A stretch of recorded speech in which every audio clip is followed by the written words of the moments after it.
How's it going, guys? I'm back at it again in here for the video for you guys for today.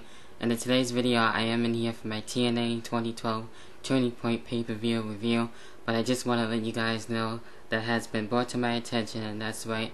I will be back on Ustream alongside with Simon Eckler HD, and as well with Crystal Vlog 79 and the rest of the Wrestling for Rings crew, and as well with the rest of the wrestling internet community.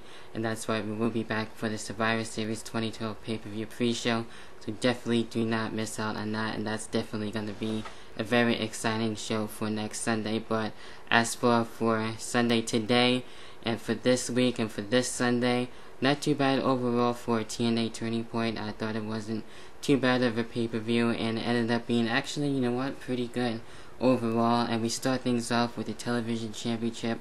On the line, we had Samoa Joe defeating Magnus. I thought this was a good way starting things off with TNA.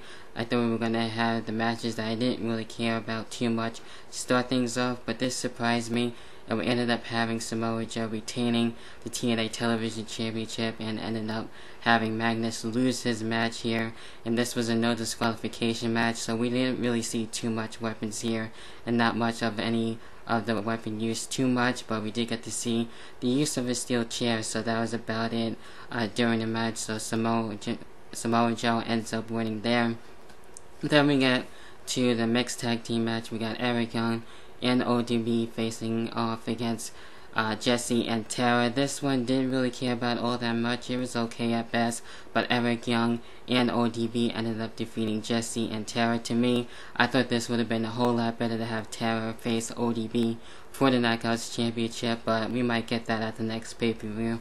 Nor did I really care all that much, so it is what it is when it comes to that one. Next match, we had the X Division Championship matchup, and this one was a pretty good match. I did enjoy this one. We had Viper Dam defeating Joey Ryan, and actually, I'm kind of just a little bit a fan of Joey Ryan. Don't really know what to say about him too much just yet, but I kind of like what he has to do in the ring and how his moveset is and everything. So far, I'm kind of up there in liking Joey Ryan, but at the same time, you know, not really too sure of what to really think of him just yet, but I will give him a chance, and he actually looks not too bad of a wrestler too, so I am kind of looking forward and seeing what's next for Joey Ryan. And I'm sure maybe eventually probably TNA might give him the X Division Championship, and even though Viper Dan doesn't really fit that category on being an X Division champion, but you know, I was fine with that, and they ended up having a pretty good match, so no really too much of any complaints there.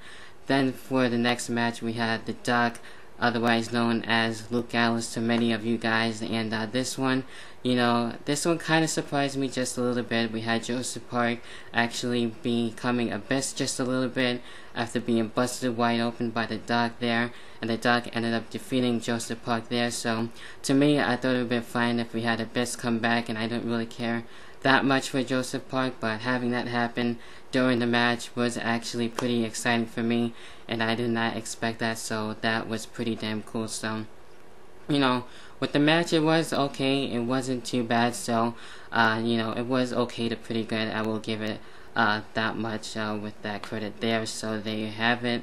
Then we got the TNA Tag Team Championships, which are on the line. This was a great match, one of my favorite matches of the night. We had Chavo Guerrero and Hernandez defeating Christopher Daniels and Kazarian. We almost had the former champions come back and win it there, but that wasn't the case. Of course, Chavo Guerrero was able to get the win here with the double team move with the crossbody from the top rope, so that was a pretty sick move there for the current TNA Tag Team Champions to end up retaining the Tag Team Championship belts, so can't really go wrong with that, and that was really awesome to see there, so I was happy about that and how the match ended up, you know, ending there. So that's it with that. Next match, we had one of my favorite matches, and we had the #1 contenders triple threat match. We had James Storm defeating AJ Styles and Bobby Roode with the super kick, and it didn't really matter to me who won or lost in this one. And you know, 3 of TNA's best right there, just proving how much they really want the #1 contender spot and want to be World Heavyweight Champions. So maybe we might see a matchup between AJ Styles and Bobby Roode. I could kind of see that happening for the next pay-per-view. And you know, with James Storm actually coming back again winning this time, and maybe he'll actually win the World Heavyweight Championship and keep it longer, and probably, hopefully, he won't lose it the next time. And I want to see a proper world title one ad of James Storm, so that was really cool there. Definitely worth checking out there with the triple threat match. Then the match that I didn't really care about too much, and it actually surprised me just a little bit. It ended up being a pretty good match that we had with this one. Kurt Angle defeating Devon in this one. We had the Aces and Eights come out afterwards, but Kurt Angle was able to get out of the way, and Luke Gallows actually talking back to Kurt Angle and possibly maybe setting up a match and a little rivalry between them. That should be fun and possibly just a little bit better than this match with Devon. But Devon did some actually pretty cool stuff here, and I don't mind Devon as a heel, and I'm really liking that. So hopefully TNA will stick with that, and I like what they're doing there. So not many too many complaints there when it comes to that match there. So you know what, that was okay to pretty good there as well. Then we get into a great match here. We had the World Heavyweight Championship on the line. In the ladder match, we had Jeff Hardy, that's right, defeating Austin Aries, now making it Jeff Hardy and James Storm what looks to be a singles match, unless the matchup doesn't get changed. That remains to be seen. So this one was a really great match, and we had a lot of sick ladder spots here, and I didn't think Austin Aries was able to come back from many of them. We had a real cool spot with the twist of fate and everything. Both guys had the ladder on the top rope there, and I think that was another twist of fate move there as well. And Austin Aries really doing a clever move, actually getting the controls of the what was the hooks of where the TNA World Heavyweight Championships were held high above the ring, and he was able to raise that, but Jeff Hardy was able to get the bigger ladder, and that's how Jeff Hardy won it there. So you know, I was a little bit nervous on if Jeff Hardy was going to lose or not, but that was a great fucking match, and I really enjoyed that. Really cool spots, and actually definitely worth a watch there to me, in my personal opinion. But yeah, that about does it for TNA Turning Point. Hopefully you guys enjoyed it. For those of you who did see it, I do recommend it to you guys, and it wasn't too bad of a pay-per-view. Can't wait for Survivor Series. The pre-show is going to be really amazing, you guys. Definitely, well, so far it looks to be actually pretty good to good, so it could end up being amazing.